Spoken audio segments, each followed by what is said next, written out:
What's going on, everybody? Just wanted to make a little quick video about the chain alignment, or not chain alignment, wheel alignment. And I was kind of cleaning the swing arm yesterday, and then I just wanted to, make this video to, show you how I like to do the wheel alignment, which I think is a really good way to, set the alignment, the way it's supposed to be. I use this tier tool I bought from Motion Pro, maybe a couple weeks back, and I kind of liked it a lot, but going through a couple of YouTube videos, it was actually easier to actually align it by the axles, really. And basically what the method is that you measure with a measuring tape the two center points between the axles, as you see right here and right here.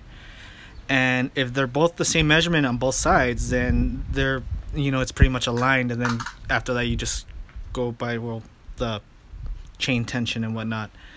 But I kind of had a hard time kind of figuring out where the center point of the axles would be.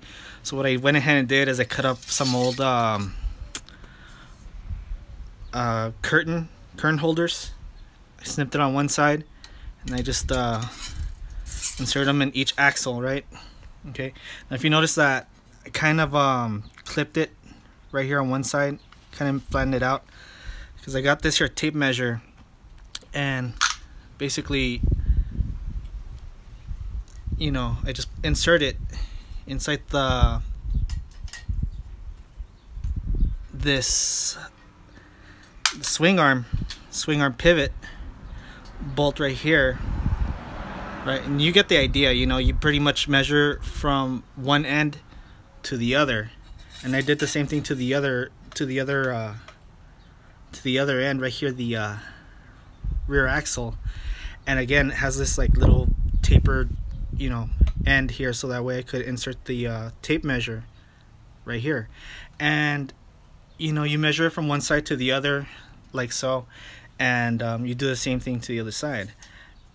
And I find that this method is actually the best way to have the bike aligned, because I've tried this Motion Pro tool, and it works kind of okay and whatnot, but for me, I think this method is a lot better. And there's not a lot of videos that show this the way how I'm doing it. I think I'm the only one that's actually done it like this.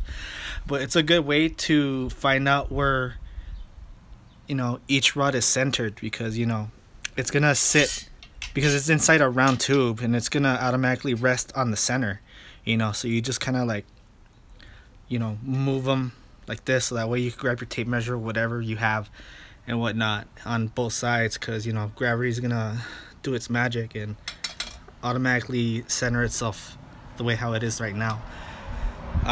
Do it on both sides, and it really does make for good wheel alignment. Well, that's my method. Hopefully this will help you guys out next time you do a wheel alignment, or you think you need to tackle the wheel alignment yourself. This is a method that I've been doing it.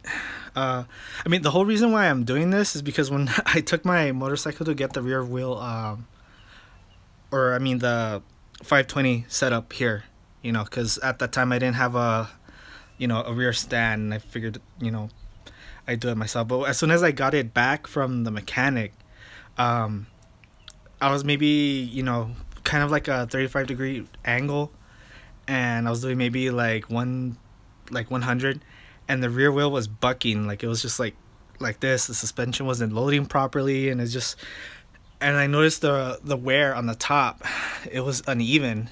It was kind of like oblong shaped. It was not correct.